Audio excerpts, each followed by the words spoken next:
ప్రభువునందు ప్రియమైనటువంటి దేవుని పిల్లలైన వారందరికీ మరొకసారి మన ప్రభువును లోకరక్షకుడైన యేసుక్రీస్తు వారి పేరట ప్రత్యేకమైనటువంటి వందనములు తెలియచేస్తూ ఉన్నాను.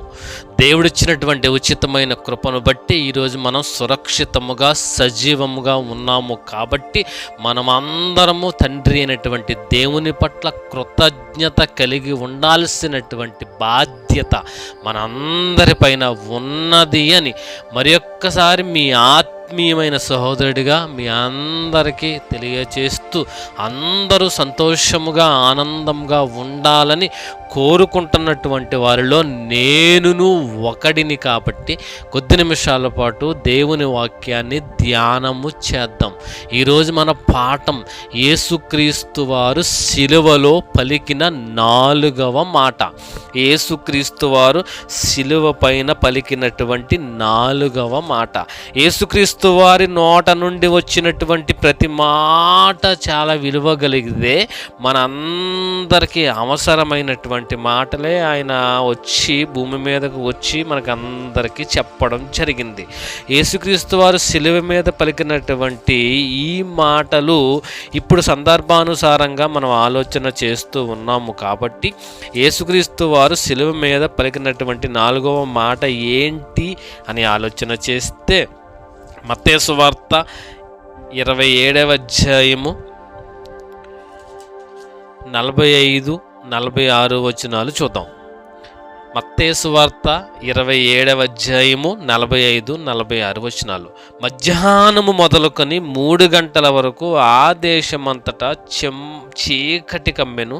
ఇంచుమించు 3 గంటలైనప్పుడు యేసు ఏలీ ఏలీ లామా శబక్తాని అని బిగ్గరగా కేకలు వేశాను. ఆ మాటకు నా దేవా నన్నెందుకు చేయి విడిచితివని అర్థము. ఇక్కడ లామా ఏలి ఏలి లామా శబక్తాని అని బిగ్గరగా కేకలు వేశాడట. ఆ మాటకి అర్థం కనుక దేవుడు గ్రంథంలో రాయించి ఉండకపోతే మనకు అర్థం అవ్వకపోను. కాబట్టి దేవుడు బైబిల్లో ఈ విషయాలన్నీ రాయించడానికి గల ప్రధానమైనటువంటి కారణం ఏంటంటే మనలను వదులుకోవడం దేవుడికి ఇష్టం లేదు. మనలను నిత్యాగ్ని దండనకు వెళ్ళనివ్వడం దేవునికి ఇష్టం లేదు. కనుక ప్రతి విషయాన్ని దేవుడు మనకు చెప్పాలనుకుంటున్న ప్రతి విషయాన్ని మనం తెలుసుకోవాలా అవసరం ఉన్నటువంటి ప్రతి విషయాన్ని దేవుడు మనకు అర్థమయ్యేటట్లు బైబిల్ గ్రంథంలో క్షుణ్ణంగా విపులంగా రాయించడం జరిగింది. నా దేవా నన్ను ఎందుకు చేయి విడిచితివి అని అన్నట్టుగా 4వ మాట మనకందరికీ కనబడుతుంది. యేసుక్రీస్తు వారు శిలువలో పలికినటువంటి మాట. ఇందులో 2 విషయాలు మనం జాగ్రత్తగా ఆలోచిద్దాం. మొదటిగా తండ్రి అయినటువంటి దేవుడు యేసుక్రీస్తు వారి యొక్క చేయి ఎందుకు విడిచినట్లు, యేసుక్రీస్తు వారు బిగ్గరగా కేక ఎందుకు వేశారు. మొదటిగా తండ్రి అయినటువంటి దేవుడు ఎందుకు చేయి విడిచాడు, యేసుక్రీస్తు వారు బిగ్గరగా కేక ఎందుకు వేశారు. ఈ 2 విషయాలు బైబిల్లో నుంచి జాగ్రత్తగా ఆలోచన చేస్తే చాలా విలువైనటువంటి విషయాన్ని వినబోతున్నారు. కాబట్టి ఈ వీడియో మొదటి నుంచి చివరి వరకు మీకు ఖాళీగా ఉన్నప్పుడు మాత్రమే చూడండి. మంచి విషయము విన్నాము అనేటటువంటి ఆత్మ సంతృప్తి మీ అందరికీ కలుగుతుంది అని నేను హామీ ఇస్తున్నాను. కీర్తన గ్రంథం 90వ అధ్యాయం 1వ వచనం చూద్దాం. కీర్తన గ్రంథం 90వ అధ్యాయం 1వ వచనంలో ప్రభువా తరతరముల నుండి మాకు నివాస స్థలము నీవే. అదే అధ్యాయం 3వ వచనంలో నీవు మనుష్యులను మంటికి మార్చుచున్నావు, నరులారా తిరిగి రండి అని నీవు సెలవిచ్చుచున్నావు. అంటే భూమి మీదకు మనుషులందరినీ పంపించింది దేవుడే. మనుషులందరినీ భూమి మీదకు పంపించక ముందు మనుషులందరూ పరలోకంలో ఉన్నటువంటి దేవుడిలో ఉన్నాము అని, పరలోకంలో దేవునిలో ఉన్నటువంటి మనలను ఆయన భూమి మీదకు పంపిస్తున్నాడని, భూమి మీదకు పంపిస్తున్నప్పుడే మరలా దేవుడు నరులారా తిరిగి రండి అని మనకు చెప్పి పంపించాడని దైవ గ్రంథము స్పష్టంగా మనకు అందరికీ తెలియజేస్తుంది. దీని ప్రకారంగా మనమందరము ఒకప్పుడు ఉన్న లోకం పరలోకం, మనమందరము వచ్చినటువంటి లోకం పరలోకం, మనమందరము తిరిగి వెళ్ళాల్సినటువంటి లోకం పరలోకం అని అర్థమవుతుంది. బాగుంది. ఏ దేవుడు మనిషిని భూమి మీదకు పంపించినప్పుడు ఎలా పంపించాడు? ప్రసంగి గ్రంథం 7వ అధ్యాయం 23వ వచనం. ప్రసంగి గ్రంథం 7వ అధ్యాయము 29వ వచనం చూద్దామండి. ఇది ఒకటి మాత్రం నేను కనుగొంటిని, యాలయనగా దేవుడు నరులను యథార్థవంతునిగా పుట్టించెను గాని వారు వివిధమైన తంత్రములను కల్పించుకొని ఉన్నారు.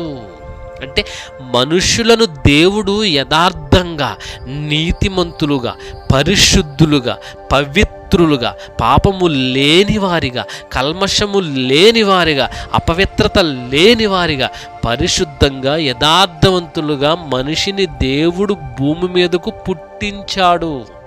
కానీ భూమి మీదకి వచ్చిన తర్వాత మనిషి ఎలా మారిపోయాడు? వివిధమైన తంత్రములను కల్పించుకొని, రోమిలికి రాసిన పత్రిక భూమి మీదకి వచ్చిన తర్వాత మనిషి ఎలా మారిపోయాడు? 3వ అధ్యాయము, రోమిలికి రాసిన పత్రిక 3వ అధ్యాయము 23వ వచనం చూద్దాం. ఏ భేదమును లేదు, అందరూ పాపము చేసి దేవుడు అనుగ్రహించు మహిమను పొందలేకపోవచ్చున్నారు. ఏ భేదము లేదు, ఏ భేదము లేదు. అందరూ మనుషులందరూనట పాపము చేసి దేవుడు అనుగ్రహించు మహిమ అనగా పరలోకాన్ని కోల్పోతున్నారు. మనుషులందరూ వచ్చింది పరలోకం నుంచే. మనుషులందరూ వెళ్ళాల్సింది మనలా పరలోకానికే.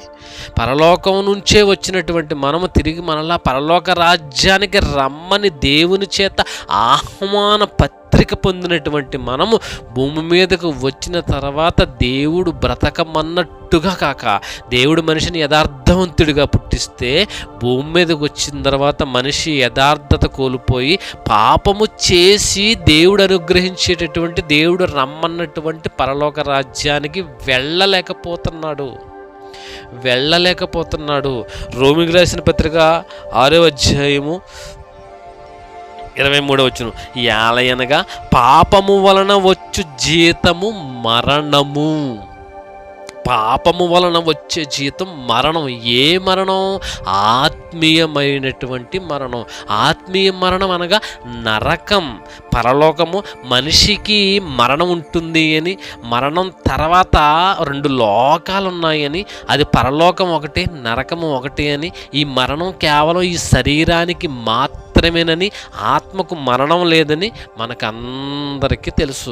మరణించిన తర్వాత మన ఆత్మ పరలోక రాజ్యానికి వెళ్ళిపోవాలి. పరలోక రాజ్యానికి వెళ్ళిపోవాలి అంటే మనలో పాపము ఉండకూడదు. ఎలయనగా పాపము వలన వచ్చు జీతము మరణము. ఏ మరణము? ఆత్మీయ మరణము అనగా నరకము. పాపము చేస్తే నరకానికి వెళ్ళిపోతామట. మనం పాపం చేసి మనమే నరకానికి వెళ్ళిపోతున్నాం. దేవుడు మనల్ని ఏమీ నరకానికి వెళ్ళమని చెప్పలేదు.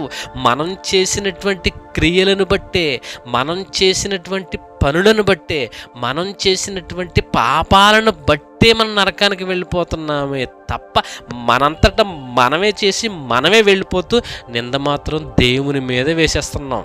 కాబట్టి మనము నరకానికి వెళ్ళడం దేవుడికి ఇష్టం లేదు. కానీ మనము పాపము చేసి మనలో పాపము నుంచుకొని పరిశుద్ధంగా పుట్టినటువంటి మనము అపరిశుద్ధంగా మారిపోయి, పవిత్రంగా ఉండాల్సిన మనము అపవిత్రత కొని తెచ్చేసుకుని, యథార్థంగా ఉండాల్సిన మనం యథార్థతను కోల్పోయి లోకంలో లోకాశలలో పడి పాపములు చేస్తూ పాపాత్మునిగా మారిపోయి నరకానికి వెళ్ళిపోయేవారిగా మారిపోతుంటే, తన పిల్లలమైనటువంటి మనలను దేవుడు తన చేతులతో చెక్కుకొని తనలోని ఊపిరిని ఊదుకొని జాగ్రత్తగా, భద్రంగా, ఆప్యాయంగా, అపురూపముగా తయారు చేసుకున్నటువంటి తన పిల్లలమైనటువంటి మనము నిత్యాగ్ని దండనకు, నరకాగ్నికి వెళ్ళిపోతుంటే సహించలేనటువంటి తండ్రి, పేతురు గారు రాసినటువంటి 2వ పత్రిక పేతురు గారు రాసిన రెండో పత్రిక 3వ అధ్యాయం, పేతురు గారు రాసినటువంటి రెండో పత్రిక 3వ అధ్యాయం 9వ వచనం చూద్దామండి. కొందరు ఆలస్యమని ఎంచుకొనుచున్నట్లు ప్రభువు తన వాగ్దానమును గూర్చి ఆలస్యం చేయువాడు కాడు గాని ఎవడును నశింపవలెనని ఇచ్చయింపక అందరూ మారు మనస్సు పొందవలెనని కోరుచు మీ ఎడల దీర్ఘశాంతము గలవాడై ఉన్నాడు. అంటే అందరూ మారు మనసు పొందాలి, అందరూ మారు మనస్సు పొందాలి. ఎందుకంటే మారు మనస్సు పొందకపోతే, పాపపు జీవితాన్ని విడిచిపెట్టకపోతే, పాపములు మనలో నుంచి పోకపోతే, పోయినటువంటి యథార్థత పరిశుద్ధత మరలా మనలోనికి రాకపోతే నశించిపోతామట. నశించిపోవడం అంటే నిత్యాగ్ని దండనకు వెళ్ళిపోతాము. అక్కడ అగ్ని ఆరదు, పురుగు చావదు అన్నాడు. మనం చేసినటువంటి క్రియలను బట్టే మనం వెళ్ళిపోతున్నాము. దేవుడు అంటున్నాడు, మీరెవ్వరు నరకానికి వెళ్ళడం నాకు ఇష్టం లేదు. నరకానికి వెళ్ళకుండా ఉండాలి అంటే మారు మనస్సు పొందాలి.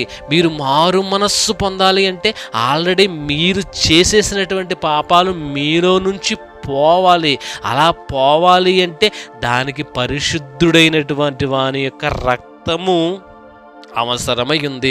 మీ పాపాలు పోవాలి అంటే పాపము లేనటువంటి పరిశుద్ధుడైనటువంటి వాని యొక్క రక్తంలో గనక మీరు కడగబడితేనే మీరు చేసినటువంటి పాపాలు పోతాయి. అందరి పోతాయా అంటే ఎవరైతే పాపము చేసి పాపానికి పశ్చాత్తాపడి దాని వల్ల ఎవరైతే నష్టపోయి ఉన్నారో వాళ్ళకి ఏదైతే చేయగలరో దానికి ప్రాయశ్చిత్తము చేసి చేసిన తప్పులను ఒప్పుకొని పశ్చాత్తాపడి వాటికి పరిహారము చేసి పాపాలను తప్పులను సరిదిద్దుకొని సరిచేసి మారు మనస్సు పొంది అవకాశం ఉన్నంత వరకు అవసరతలో ఉన్న వాళ్ళందరికీ సహాయము చేస్తూ దేవుడు బ్రతకమన్నట్టుగా నీతిగా నిజాయితీగా పరిశుద్ధంగా పవిత్రంగా మారు మనస్సు పొంది ఎవరైతే బ్రతుకుతారో అలాంటి వారి యొక్క పాపాలు మాత్రమే పోతాయి.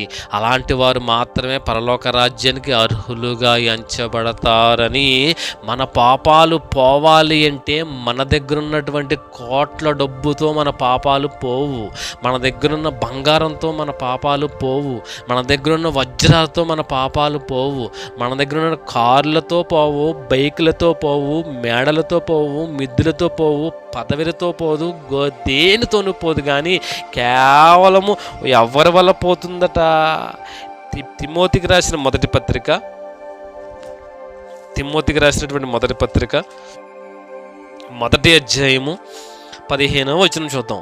పాపులను రక్షించుటకు క్రీస్తు యేసు లోకమునకు వచ్చెనను వాక్యము నమ్మదగినదయు పూర్ణంగీకారమునకు యోగ్యమైనదై ఉన్నది.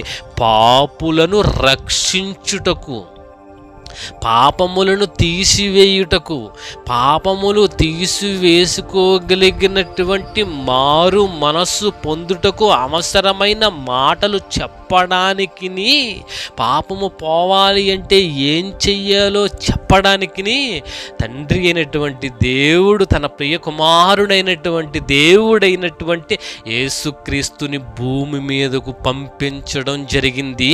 మన పాపములను తీసివేయుట నిమిత్తం, మనలను పరిశుద్ధులుగా చేయు నిమిత్తం. ఎందుకు మన పాపాలు పోవాలి? ఎందుకు మన పాపాలు పోవాలి? మన పాపాలు పోకపోతే ఎందుకు పరలోక రాజ్యం వెళ్ళము అంటే ఒక చిన్న లాజిక్ జాగ్రత్తగా మనం ఆలోచన చేయగలిగితే, మనం ఒక బట్టల షాపుకి వెళ్ళామనుకోండి, అక్కడ బట్టల షాపులో మనకు నచ్చినటువంటిది ఒక డ్రెస్ తీసుకున్నాం, ఒక డ్రెస్ కానీ ఆడవాళ్ళు ఏదో ఒక చీర కానీ కొన్నారు. అది మీకు మనకి కాదు, మన ఇంటి పక్క వాళ్ళు ఎవరో తెమ్మన్నారు, మనకు డబ్బులు ఇచ్చి ఒక షర్ట్ తెమ్మన్నారు, లేకపోతే ఆడవాళ్ళు చీర తెమ్మన్నారు అనుకోండి. ఆ షాప్ యజమాని దగ్గరికి వెళ్ళి, ఈ చీర లేదా ఈ షర్ట్ మేము తీసుకెళ్తున్నామండి, ఇది మాకైతే కాదు, ఇది మా పక్కింటి వాళ్ళు తెమ్మన్నారు, వాళ్ళకి తీసుకెళ్ళి చూపిస్తాము, వాళ్ళకు నచ్చితే ఉంచేసుకుంటారు, నచ్చకపోతే మాత్రం తిరిగి తెచ్చిచ్చేస్తాము, మళ్ళీ రిటర్న్ చేసేస్తామని చెబుతాం మనం. అప్పుడు ఆయన ఏమంటాడు ఓనరు, ఓకేనమ్మా అలాగే పట్టుకెళ్ళండి కానీ అంటాడు. ఏంటో కానీలో అర్థం, ఎలా అయితే తీసుకెళ్లారో అలానే తిరిగి తేవాలి. మడతలు నలపకుండా, చినిగిపోకుండా, దుమ్ము ధూళి పట్టకుండా, ఏ మాత్రం పాడు చేయకుండా, ఎంత పవిత్రంగా, ఎంత బాగా, ఎంత అందంగా, ఎంత జాగ్రత్తగా, ఎంత ఆహ్లాదంగా తీసుకుని వెళ్ళారో, ఈ వస్తువు ఎంత బాగా తీసుకుని వెళ్ళారో అంతే విధంగా ఎలాగైతే తీసుకెళ్లారో అలాగే తెచ్చి నాకు ఇచ్చేస్తే నేను తీసుకుంటాను అంటాడా? లేకపోతే నలిగిపోయినా పర్వాలేదు, చిరిగిపోయినా పర్వాలేదు, మట్టి అంటుకుపోయినా పర్వాలేదు, కాల్ చేసినా పర్వాలేదు, తెచ్చేయండి తీసుకుంటాను అంటాడా? అనడు. కాబట్టి ఎలా పట్టుకెళ్ళారో అలా తెస్తే తీసుకుంటాను. తండ్రి అని దేవుడు అన్నాడు, మీరు పరలోకం నుంచి భూమి మీదకు ఎంత పరిశుద్ధంగా, పవిత్రంగా, యథార్థంగా వెళ్ళారో తిరిగి మరలా అంతే పవిత్రంగా, పరిశుద్ధంగా, యథార్థంగా పరలోక రాజ్యానికి రావాలి. పవిత్రత కోల్పోతే, పాపము చేస్తే నిత్యాగ్ని దండనకి వెళ్ళిపోతారు మీరు చేసినటువంటి పాపాన్ని బట్టే.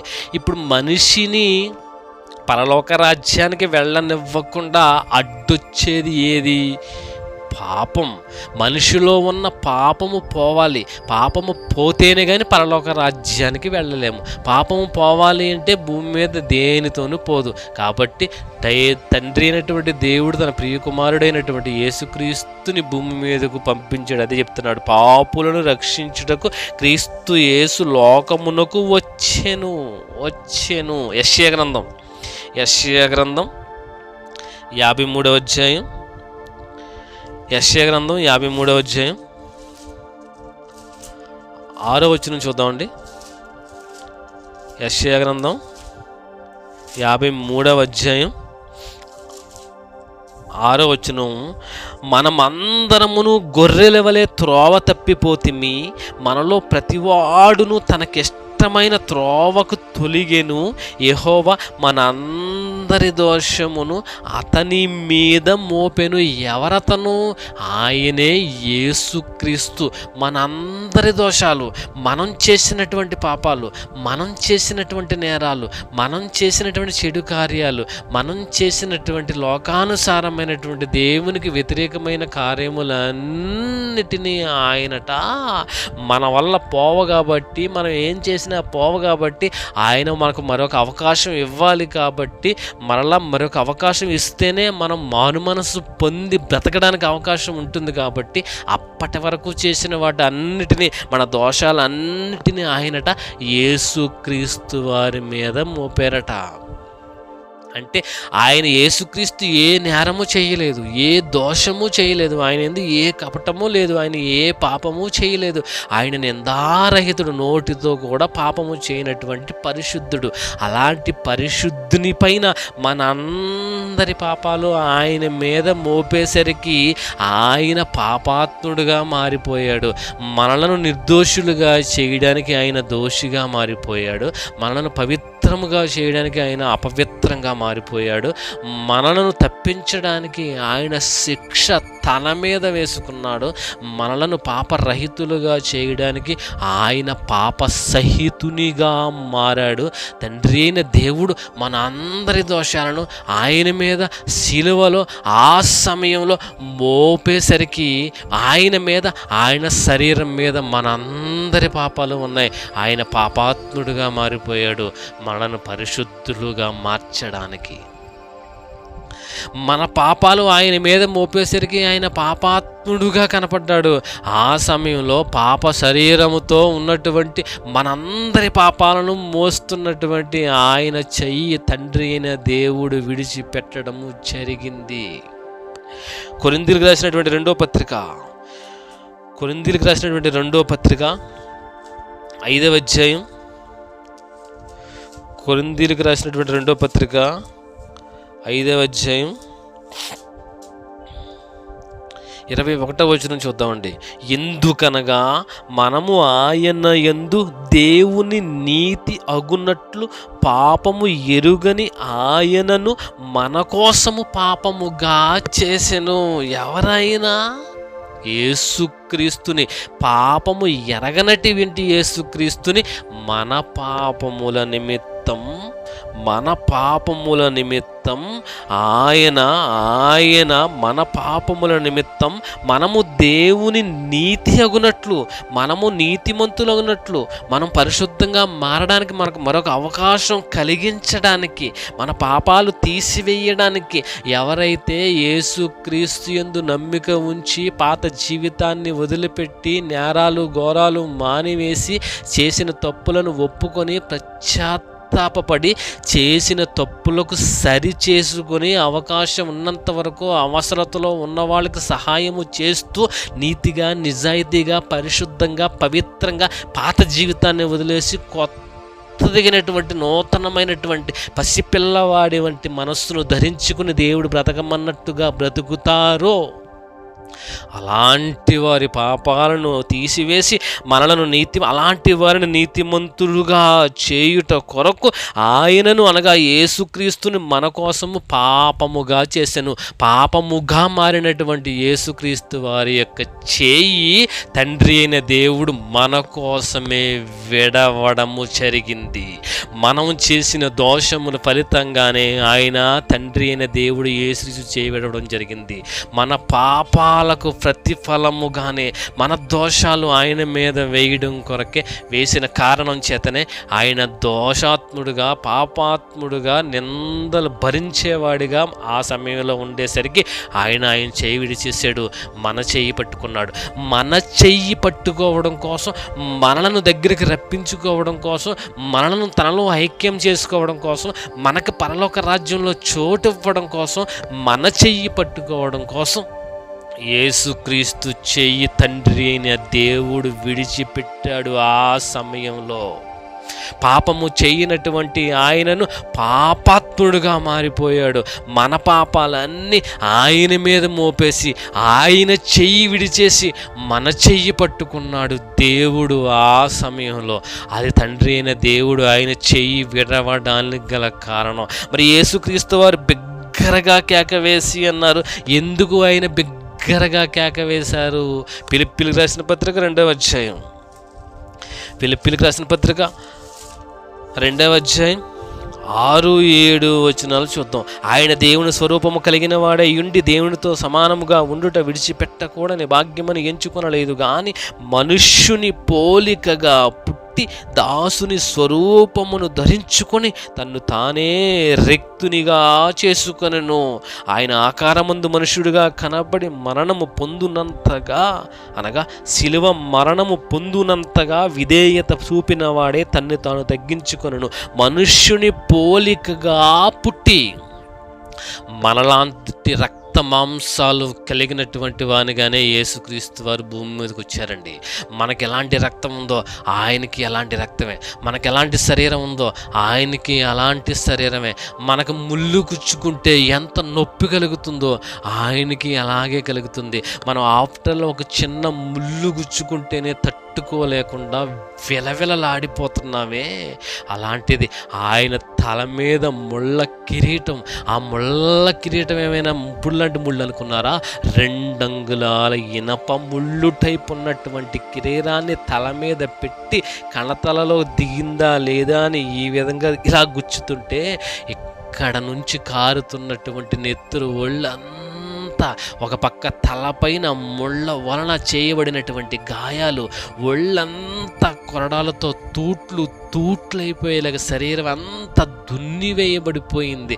ఒకవైపు చేతులలో మేకులు బాధిస్తున్నాయి, మరోవైపు కాళ్ళలో మేకులు బాధిస్తున్నాయి. తల నుంచి కారుతున్న నెత్తురు ఒళ్ళంతా పాకుతూ పాదాల నుంచి కిందకు జారిపోతుంటే అంత ఎండలో ఆ చెమట, ఆ నెత్తురు, ఆ మంట, ఆ బాధ, అంత శరీర వేదన అనుభవిస్తున్నప్పుడు మనలాంటి రక్త మాంసాలు కలిగినటువంటి వాడిగా ఆయన ఆక్రందనండి, ఆయన ఆవేదనండి. యేసుక్రీస్తు వారి యొక్క ఆవేదన ఎంత బాధ భరించాడో చూసారా మన కోసం, ఎంత వేదన భరించాడో చూసారా మన కోసం, ఎంత శ్రమ పడ్డాడో చూసారా. ఇదంతా ఎవరి కోసం? నిరపరాధి అయినటువంటి ఆయన మన కోసం అపరాధిగా మారిపోయాడు. మనలాంటి రక్త మాంసాలు కలిగినటువంటి శరీరమే కాబట్టి ఆ శరీర బాధను తట్టుకోలేక ఆయన అరవడం జరిగిందండి. ఆయన కేక, ఆయన బాధ, ఆయన వేదన, ఆయన రోదన, ఆయన ఆక్రందన, ఆయన ఆవేదన, తండ్రి నుంచి ఎడబాటు తట్టుకోలేనటువంటి ఆయన ఆవేదన, తండ్రి నుంచి ఎప్పుడు చూడండి, ఎప్పుడు తండ్రి అయినటువంటి దేవుణ్ణి విడవకుండా ఉన్నటువంటి ఆయన ఆ క్షణంలో మన దోషాలన్నీ ఆయన మీద పడిపోయేసరికి, మన పాపాలన్నీ దేవుడు ఆయన మీద మోపేసేసరికి, ఆయన పాపాత్ముడుగా, మన నిర్దోషులుగా మన చెయ్యి పట్టుకోవడం కోసం ఆయన తండ్రి అయిన దేవుడు యేసుక్రీస్తు వారి చెయ్యి విడిచిపెట్టేసేసరికి ఆ బాధను తట్టుకోలేక, ఆ వేదనను తట్టుకోలేక, ఆ ఎడపాటును తట్టుకోలేక, ఆ శరీరంలో వస్తున్నటువంటి అంత భారభరితమైనటువంటి రోదన, శ్రమ, కష్టాన్ని తట్టుకోలేక ఎంత విలవిలలాడిపోయి ఉంటాడండి యేసుక్రీస్తు. అలాంటి సందర్భంలో పలికినటువంటి మాట, నా దేవా, నా దేవా, నా చెయ్యి ఎందుకు విడిచితివయ్యా, ఎందుకు విడిచితివయ్యా. ఆలోచించున్న ఒకసారి ప్రియమైనటువంటి సహోదరి సహోదరులారా, మన చెయ్యి పట్టుకోవడం కోసం యేసుక్రీస్తు వారి చెయ్యి దేవుడు విడిచాడు. మన పాపాలు తీసివేయడం కోసం ఆయన పాపాత్ముడుగా మారిపోయాడు. మన దోషాలు తీసివేయడం కోసం ఆయన దోషాత్ముడుగా మారిపోయాడు. మన నిందలు తీసివేయడానికి నిందలన్నీ ఆయన మీదే వేసుకొని మనల్ని పరిశుద్ధులుగా, పవిత్రంగా చెయ్యాలని ఆశపడుతుంటే ఈరోజు యేసుక్రీస్తు వారి దగ్గరికి ఎంతమంది వస్తున్నారు చెప్పండి? నమ్మిన వాళ్ళు ఏవైనా క్రీస్తు బ్రతకమన్నట్టుగా బ్రతుకుతున్నారా? అప్పటి వరకు బాప్తిసం తీసుకున్నంత వరకు నీలో ఉన్నటువంటి పాత జీవితం అంతా వదిలేసి కొత్తగా మారు మనసు పొంది పరిశుద్ధంగా దేవుడికి అనుకూలంగా దేవుడు బ్రతకమన్నట్టుగా బ్రతకమని దేవుడు మరొక అవకాశం ఇచ్చి మనకు మరలా జీవితాన్ని ప్రసాదిస్తుంటే, మనం మరలా పాత జీవితంలోనికే వెళ్ళిపోతుంటే, పాత పాపాలే చేస్తుంటే, పాత లోకానుసారంగానే బ్రతుకుతుంటే, యేసుక్రీస్తు వారు భూమి మీదకి రావడం ఎందుకు, మన కోసం కష్టపడడం ఎందుకు, మన కోసం రక్తం కార్చడం ఎందుకు, మన కోసం శిలువ త్యాగం చేయడం ఎందుకు? తండ్రి అయినటువంటి దేవుని కోరికగానే మిగిలిపోతుంది, ఆశగానే మిగిలిపోతుంది. కాబట్టి యేసుక్రీస్తు వారు ఆ 4వ మాట అనడానికి కారణం ఇది.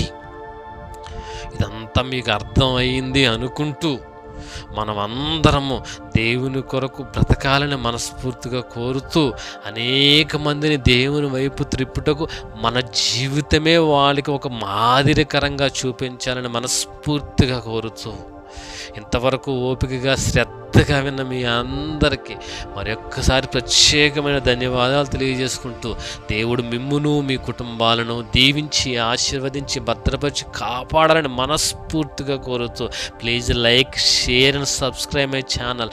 అనేక మందికి ఈ మాటలు వినిపించి ఈ స్వార్థ పరిచర్యలో మీరును పాలి భాగస్థులు కావాలని మనస్ఫూర్తిగా కోరుతూ, thank you very much to you.